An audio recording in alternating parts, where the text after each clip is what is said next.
Dalam Bapa dan Putra dan Roh Kudus. Amin. Allah yang penuh kasih, kami mengucap syukur bahwa kami mendekati masa Paskah.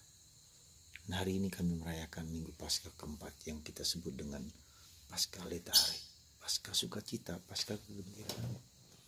Karena Tuhan mengintervensi hidup kita dan memberikan keselamatan kepada kita, memberikan pembebasan, memberikan kekuatan.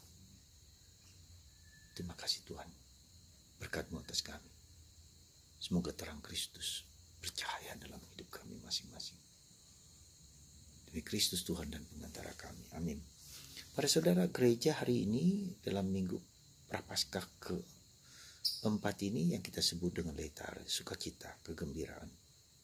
Kenapa kegembiraan? Kenapa sukacita? Yesus hari ini dalam Injil membebaskan seorang buta sejak kecil. Ya, pasti orang buta itu tidak tahu, tapi Yesus melihat orang buta itu dan kemudian menyembuhkan. Lewat percakapan, dialog yang dimulai oleh para rasul ketika para rasul bertanya, siapa yang salah?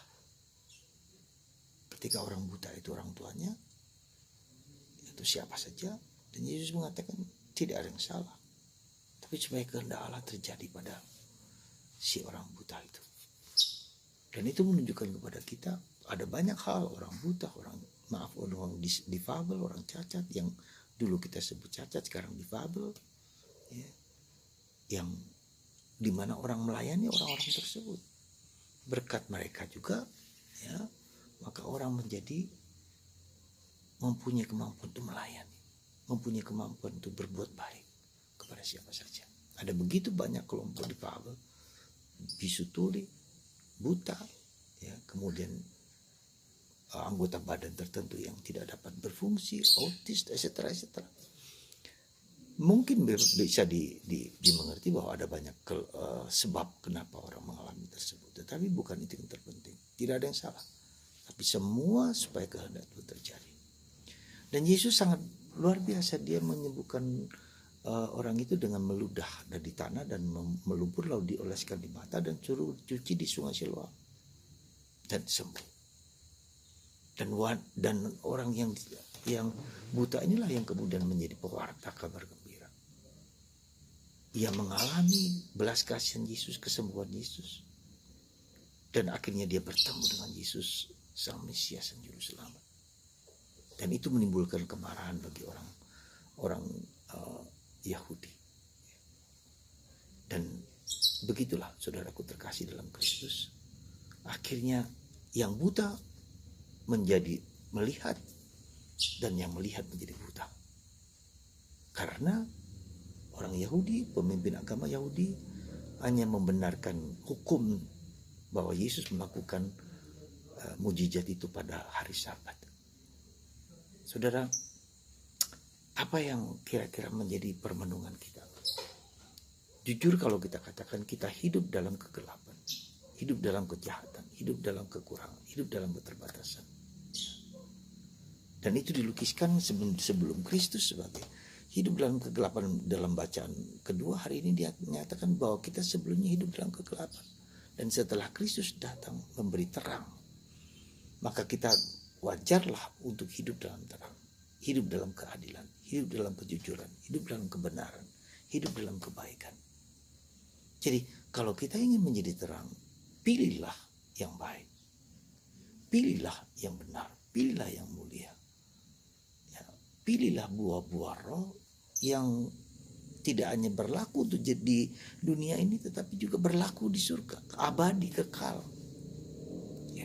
Tetapi ketika orang memilih kejahatan, orang memilih kegelapan, maka dia akan juga mengalami penderitaan hidup, ketidakdamaian, ketidaktentraman, ketidakbahagiaan, baik dalam dirinya sendiri maupun di luar.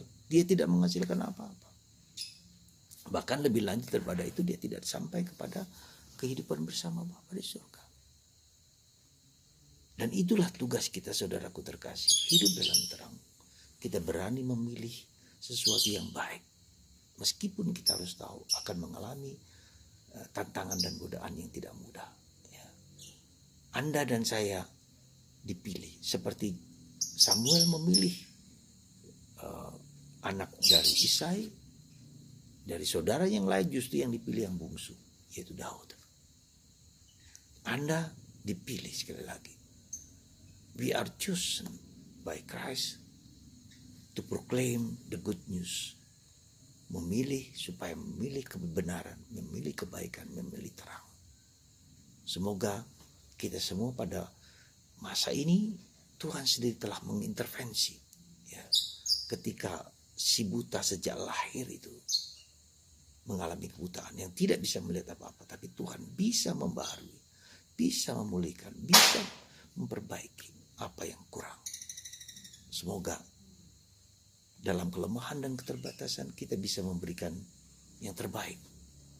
Kita bisa mungkin sebagian dari kita, maaf kalau dikatakan cacat, maaf, disfabel, katakanlah seperti itu. Tapi itu pun bisa dipakai Tuhan untuk melakukan suatu kebenaran. Kita tahu, misalnya orang menggunakan braille, ya, karena buta. Ya. Orang bisa dengan disfabelnya bisa menyumbangkan sesuatu. Dan ada komunitas-komunitas yang merawat orang-orang yang tidak mampu ini. Itu juga menjadi terang gitu loh. Kegelapan bisa menjadi terang ketika kita memilih. Ya, ada satu kalimat yang bagus sekali saya dengar. Darkness declares the real light. Kegelapan menyatakan bahwa kita butuh terang. Dan kita menjadi terang. Anda, saya, kita semua. Mari kita mulai dari yang kecil dimanapun kita berada, di rumah kita, untuk memilih terang di atas segala kegelapan. Untuk memilih kebaikan di atas segala kekurangan. Untuk memilih cinta kasih di mana tidak ada cinta kasih. Seperti dikatakan oleh Santo Yohanes dari Salib. Di mana tidak ada kasih, berikan kasih. Ya, semoga Anda dan saya menjadi terang dan memberi kasih dimanapun Anda berada. Sekecil apapun, sesulit apapun. Tuhan memberkati Anda semua. Dan kita diberi kekuatan untuk sampai kepada yang terbaik. Tuhan berkati kita semua. Bapa, Putra, dan Roh Kudus. Amin.